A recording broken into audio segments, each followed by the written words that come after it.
예배자로 이 자리에 계신 모든 성도님들 가운데 우리 주님의 은총이 함께 하시기를 주님의 이름으로 축원을 드립니다. 좌우에 계신 분들과 이렇게 평화 인사를 나누셨으면 좋겠습니다. 하나님의 은총이 당신과 함께 하시기를 바랍니다. 자, 앞뒤에 계신 분들과 인사하실 땐 그렇게 인사하셨으면 좋겠습니다. 기쁨과 성령이 충만하시길 바랍니다. 지금 이 시간 여러분들의 삶에 기쁨이 있으십니까? 기쁨이 정말 있으십니까? 아니면 무거운 짐, 내 삶에 지금 기쁜 게 뭐가 있나? 혹시 이렇게 생각하고 고민하셔야 되진 않으십니까? 우리들 삶에 일어나는 좋은 일들 속에서 우리는 너무나 자연스럽게 기쁨이라고 하는 감정을 우리는 느끼게 됩니다. 자녀가 원하는 대학에 진학하거나 오랜 시간 준비해온 일이 좋은 결실을 맺거나 공들여 준비한 시험에 합격하거나 아니면 그토록 기다리던 사랑하는 사람을 만나거나 이런 기쁜 일들 속에서 우리는 그 기쁨에 대한 감정을 우리는 가지게 됩니다. 누가 주는 것도 아닌데 우리들 속에서 그런 감정들이 샘솟아 나기를 시작합니다. 그리고 좋은 추억으로 우리는 기억하죠. 우리가 앨범을 넘기면서 그때의 일들을 추억한다라고 하는 건 단순히 사건을 추억하는 것이 아닙니다. 그때 있었던 그 일 가운데 있는 내가 누렸던 기쁨들, 그때만큼의 어떤 기쁨을 내가 지금은 누릴 수는 없지만 앨범을 넘겨가며 그때는 이랬지, 그때 마음에 정말 이런 마음이 있었어 라고 하는 것들을 우리는 추억하게 됩니다. 사건에 대한 추억이 아니라 그 사건 가운데 벌어졌던 우리들의 내면 아니면 우리들의 감정, 특별히 기쁨 그리고 즐거움에 대한 것들을 우리는 그렇게 추억하고 있는지 모릅니다. 하지만 그 기쁨의 감정이 계속적으로 지속되어지면 얼마나 좋을까요? 근데 시간이 지나면 그 감정도 조금씩 사그라들기를 시작한다는 걸 우리는 너무나 잘 압니다.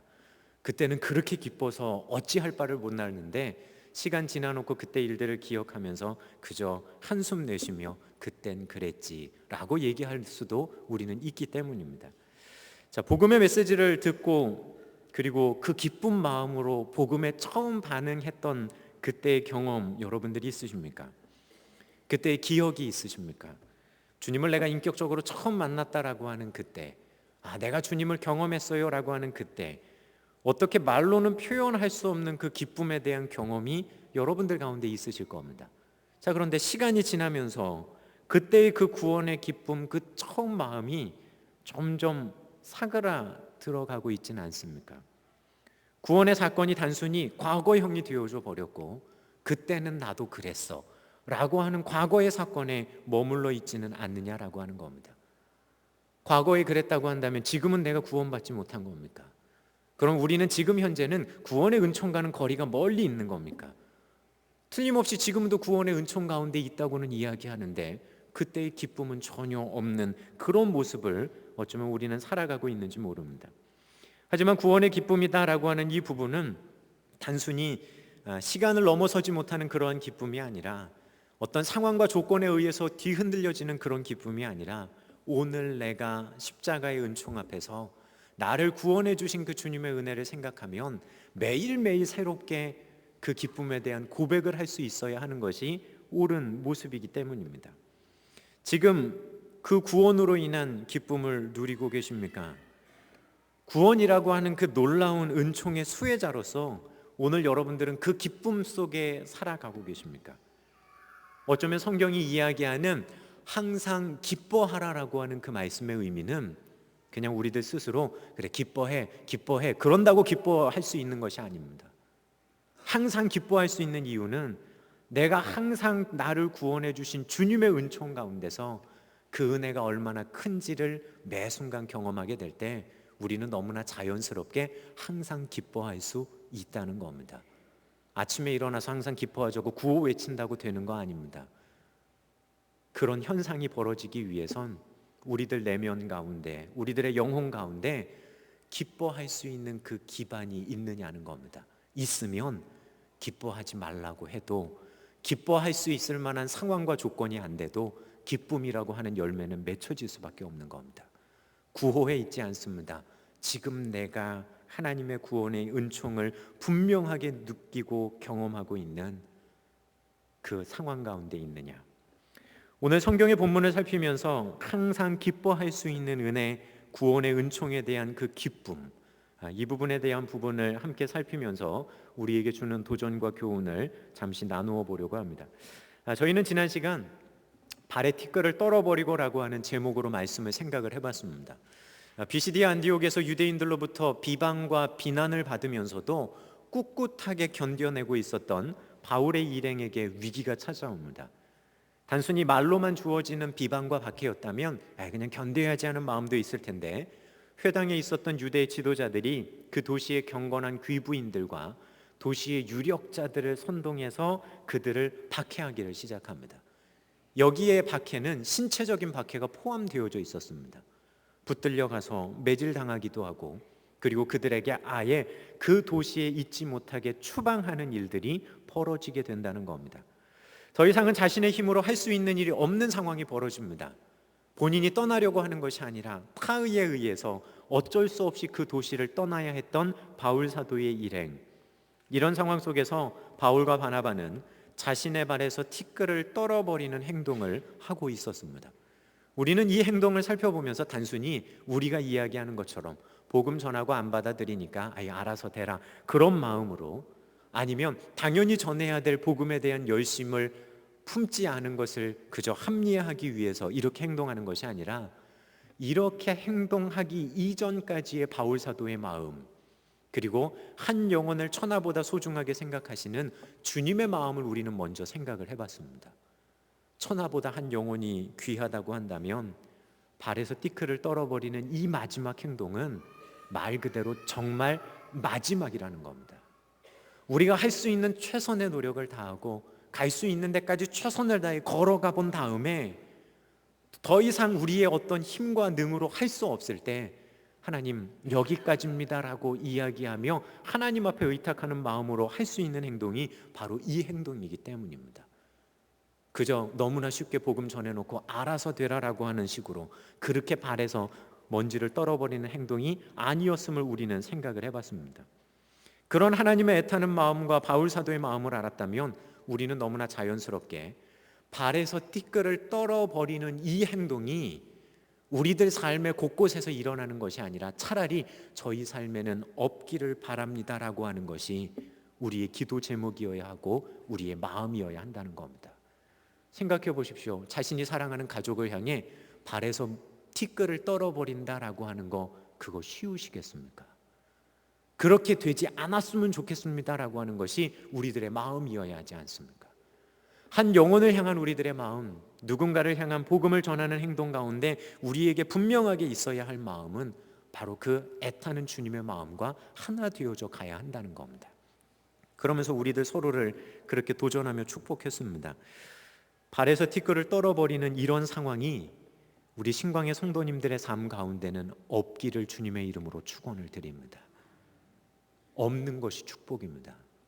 그렇게 행동하면 돼라고 얘기하는 것이 아니라 오히려 하나님께 구하십시오. 우리들 삶에는 그런 일 없게 해 주십시오. 누군가를 향해, 어떤 한 영혼을 향해 그렇게 되는 일 없도록 주님 개입해 주시고 주님의 신비를 더해 주십시오. 소망하기는 이런 상황 없이 주의 복음 전하며 그 가운데 주시는 은혜와 축복, 기쁨을 누릴 수 있는 우리 신광의 모든 성도님들 되시길 주님의 이름으로 다시 한번 축원을 드립니다. 이렇게 그 도시를 떠날 수밖에 없는 바울 사도와 바나바. 근데 비시디아 안디옥에서 이고니온으로 가는 바울 사도와 바나바의 뒤에는 남아있는 이들이 있었습니다. 자신과 함께 그곳까지 왔던 일행은 아닙니다. 그들은 바울과 바나바가 전한 복음으로 인해 그리스도를 자신들의 구주로 받아들이고 그리스도인이 된 사람들이 비시디아 안디옥에 남아 있었습니다. 오늘 성경의 본문에서는 그들을 뭐라고 표현하냐 하면 제자들이라고 표현합니다. 여기서 말하는 제자들은 바울과 바나바를 지칭하는 거 아닙니다. 복음을 받아들이고 그곳에 남아 있었던 그들을 의미합니다. 그들이 누구인지 그들의 이름을 성경은 말하고 있지는 않습니다. 하지만 분명하게 그들에 대해서 사람들이라고 하는 표현을 쓰지 않습니다. 그 사람들이 있었어라고 얘기하지 않습니다. 그냥 군중들이 있었다라고 말하지 않습니다. 성경은 분명하게 제자들이라고 이야기합니다. 예수님께서 복음을 전하실 때도 수많은 사람들이 예수님을 따라다닙니다. 근데 그곳 가운데 유독 주님 앞에 특별한 마음을 가지고 헌신을 가지고 따라다니던 이들을 제자들이라고 성경은 기록합니다. 그리고 그 제자들 가운데서도 주님의 특별한 부름을 받았던 사람들을 12제자라고 따로 표현을 합니다. 제자라고 하는 사람들은 그저 주님 따라다니는 인기몰이하는 그런 식의 군중들의 모습과는 전혀 달랐다라고 하는 겁니다. 자신에게 복음의 말씀을 전해주신 그분, 예수님을 따라가며 그분의 길을 걸어가기로 다짐하며 삶을 들이며 나가는 남다른 모습이 있는 이들을 성경은 제자들이라고 이야기하고 있기 때문입니다. 바로 그 제자들이 그 비시디아 안디옥에 남아 있었다는 겁니다. 이미 지난 시간에 살펴본 것처럼 복음이 전해지면서 복음을 전하는 사람들을 향한 박해가 심해지고 있었습니다. 바울의 일행을 향한 유대인들의 위협이 고조되고 있었고, 바울 사도와 바나바를 데려다가 이제는 신체적인 박해까지 서슴지 않는 일들이 비시디아 안디옥에 벌어지고 있었다고 한다면, 바울 사도가 전하고 있는 그 복음을 받아들여서 자신이 그리스도인이라고 고백하는 사람들을 향한 박해가 어땠을지에 대해서는 너무나 불보듯 뻔하다는 겁니다. 바울과 바나바만 박해했겠습니까? 이방인들 가운데 그리스도의 복음을 받아들이고 있었던 그 사람들을 향한 유대인들의 비난과 너희들 그렇게 하면 안 된다라고 하는 회유도 동시에 이루어지고 있었을 겁니다. 왜냐하면 나중에 바울과 바나바가 비시디아 안디옥에서 160km나 떨어져 있었던 루스드라에서 복음을 전할 때 비시디아 안디옥에 있었던 유대인들이 쫓아와서 그에게 돌을 던집니다. 그 정도 율법에 대한 열심이 있는 사람들이라고 한다면 이제 복음을 받아들인 그 사람들을 향한 박해와 회유는 너무나 뻔한 겁니다. 160km 떨어진 그곳을 향해 와서 박해하던 그들이 자신의 같은 도시에 있는 그들을 박해하지 않을 리 없는 겁니다. 그런 상황들 속에서도 그들의 그 박해의 위협과 그 분위기 가운데서도 복음을 받아들인 그들이 그냥 복음을 어설프게 받아들인 이들이 아니라 제자의 모습으로 있었다는 겁니다. 그들을 성경은 제자들이라고 이야기합니다. 이런 험악한 상황 속에서도 복음 받아들이고 예수 그리스도를 따르는 사람들이 그렇게 남아 있었습니다. 쉽게 말하면 이렇게 표현할 수 있을 겁니다. 바울과 바나바는 복음 전하고 떠났지만 비시디아 안디옥에 첫 교회가 세워진 겁니다. 건물이 아닌 예수 그리스도를 믿고 따르는 사람들의 모임인 교회가 그 도시 가운데 그렇게 세워져 있었다는 겁니다. 두 사람은 이미 그곳에 없습니다. 하지만 그곳에는 제자들이 남아서 교회를 이루고 있었습니다. 오늘 성경의 본문 말씀은 이 제자들의 모습을 이렇게 표현합니다. 기쁨과 성령이 그들 가운데 충만했다고. 매마저 떠나는 그 두 사도의 노력, 발에서 티끌을 떨어버릴 수밖에 없는 그 애타는 상황 가운데 그들의 노력이 헛되지 않았음을 오늘 성경은 분명하게 우리에게 이야기해주고 있는지 모릅니다. 자신들에게 복음을 전한 사람들마저도 박해와 매질 가운데 다른 도시로 떠나야 하는 그 상황, 그럼에도 불구하고 그곳에 남아있었던 제자들에게 기쁨이 충만했다고 오늘 성경은 이야기합니다. 그들 속에 그들이 도대체 어떤 기쁨을 누리고 있었을까요? 단순히 상황에 기반을 둔 기쁨이 아님을 우리는 너무나 잘 압니다.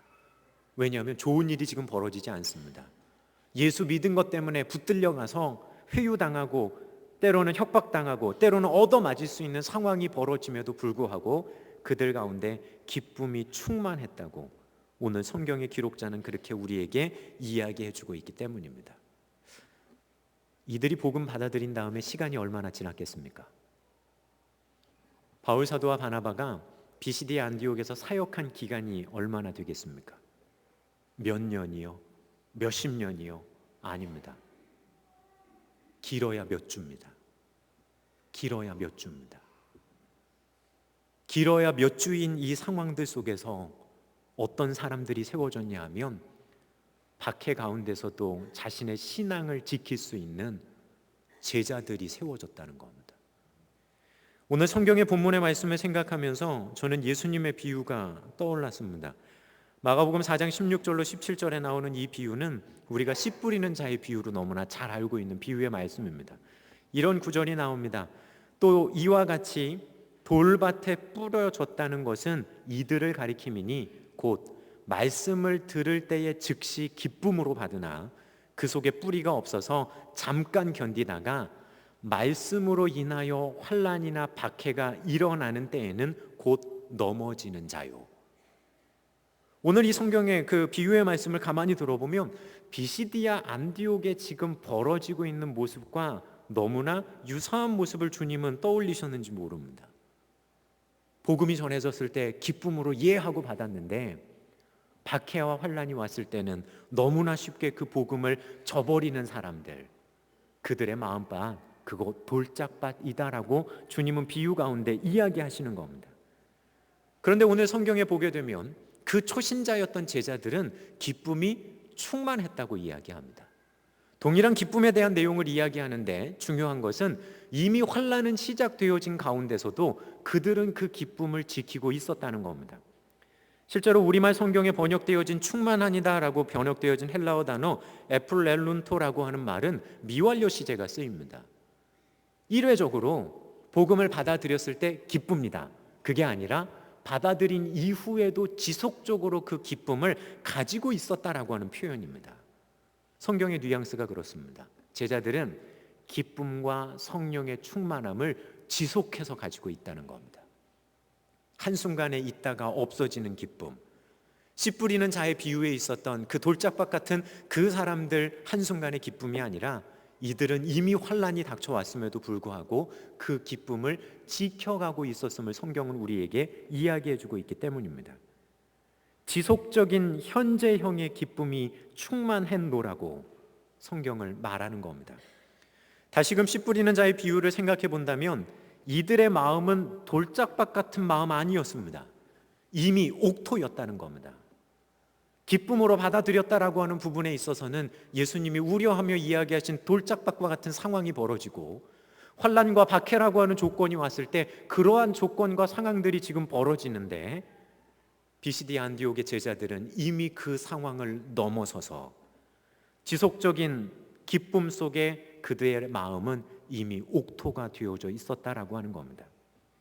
환난이라고 하는 시간을 통해서 분명하게 그 기쁨이 없어지는 것이 아니라 넘어지는 것이 아니라 오히려 그들은 그것을 지켜내고 있었음을 오늘 성경은 이야기합니다. 그것이 바로 돌짝밭 같은 믿음에 대해 이야기하신 그 주님의 비유와 비시디아 안디옥에 있는 제자들의 차이였음을 우리는 짐작해 볼 수가 있기 때문입니다.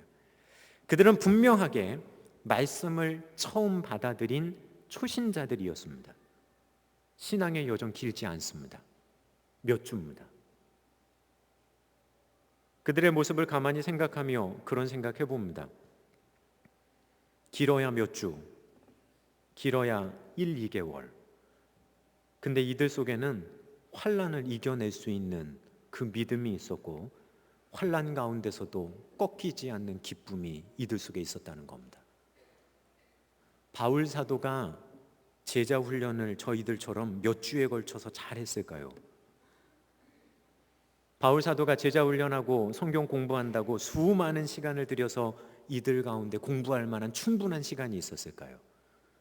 이 사람들을 교육할 수 있는 충분한 교사의 숫자가 있었겠습니까? 아니면 이들을 잘 양육할 수 있는 좋은 교재가 있었겠습니까? 당시의 로마 사회의 거의 90% 가까운 사람이 글을 모르는 사람들입니다. 그와 반대로 우리는 편안하게 신앙생활할 수 있는 공간이 있고 이미 쓰여져 있는 수많은 좋은 교재들이 있고 진행되어지는 수많은 프로그램들이 있습니다. 그리고 우리는 이들처럼 몇 주의 신앙의 여정이 아니라 몇 년, 어쩌면 몇십 년의 신앙의 여정을 걸어온 사람들도 이 자리에 있습니다. 그럼 우리에게 물어야 합니다. 여러분들은 믿음 안에 기쁨이 있으십니까? 말씀으로 인한 고난과 환난을 당하는 때에 여러분들은 기뻐하실 수 있으십니까? 비시디 안디옥의 그 성도들은 오랜 기간 신앙생활 해온 이들 아닙니다. 단 몇 주. 그런데 이들의 신앙이 우리를 넘어서는 것 같습니다. 이들의 주님을 향한 그 진실된 마음과 애타는 심정이 우리를 뛰어넘는 것 같습니다. 어떻게 이럴 수 있었을까요? 복음을 받아들인 지 채 몇 주가 안 되는 이들이 어떻게 환난 가운데서도 이렇게 반응할 수 있었을까요? 오늘 성경의 본문에서 제자들에 대한 이야기를 하면서 기쁨을 이야기합니다. 동시에 한 가지를 더 말하는데 그것은 다름이 아니라 성령 충만함이었습니다. 돌짝밭 같은 마음이 옥토가 되기 위해 필요한 거, 돌짝밭과 옥토의 차이는 다른 것이 아니라 바로 성령 충만함에 달려 있는지 모릅니다. 이들이 옥토가 되기 위해 필요한 것은 신앙의 성숙을 위한 어떤 특별한 공부나 교제나 그런 것 이전에 가장 원론적인 거, 성령의 충만함이 지금 그들 가운데 있냐는 겁니다. 사실 우리가 성경 공부하고 우리가 제자 훈련의 과정을 이수하고 또한 여러 가지 훈련을 하는 이유는 다른 데 있지 않습니다. 내 삶에 지금 임재하고 계시는 성령의 이끄심과 인도하심을 내가 받아들이는 거, 그걸 위해서 우린 그렇게 하는 겁니다. 목표가 단순히 이수에서 수료증 받는 거 아니라는 겁니다. 짧은 시간이었지만 이들 속에 주어진 그 말씀들 속에 이들은 이미 성령 충만함 가운데 있었다는 겁니다. 그 성령의 충만함으로 인해 그들은 환난 가운데서도 자신의 마음을 지켜낼 수 있는 충분한 마음이 되어져 있었고 이미 기쁨이 그들 속에 있었다는 겁니다. 기쁨이 지속되어지고 충만할 수 있음은 그들 가운데 성령의 충만함이 동시에 역사하고 있었기 때문입니다. 성령 충만함이 뭔지 아십니까, 여러분? 그냥 기도하고 성령 충만함 주십시오 할 때 마음의 뜨거움이 일어나는 거, 그거는 지극히 일부분입니다. 진정한 의미에서 성령 충만함은 성령님이 우리와 동행하시며 지금 일하시는 하나님이시다라고 하는 걸 분명히 알게 되어질 때 그분은 지금 나와 함께 하시며 내 삶에 역사하시는 하나님이십니다. 내가 지금 그분을 느끼고 내가 그분을 경험하고 그분의 임재하심을 누리고 있느냐, 그것이 성령의 충만함입니다. 여러분들은 지금 여러분들의 삶 가운데 여러분과 함께 하시고 여러분들의 삶에 세세하게 역사하시는 하나님을 만나고 계십니까? 이것이 성령 충만합니까? 라고 하는 질문의 다른 모습입니다. 이들은 그거 누리고 있었다는 겁니다. 환난 가운데서도 자신과 함께 하시고 그들을 붙들고 계시는 주님을 알고 있었다는 겁니다. 몇 주밖에 안 된 이들이 도대체 어떻게 이렇게 성령 충만함을 경험할 수 있었을까? 질문하고 또 질문해 봅니다. 그 질문의 해답의 실마리를 누가복음 11장 13절에서 저는 이렇게 찾습니다. 너희가 악한 자에게라도 좋은 것을 자식에게 줄 줄 알거든 하물며 너희 하늘 아버지께서 구하는 자에게 성령을 주시지 않겠느냐.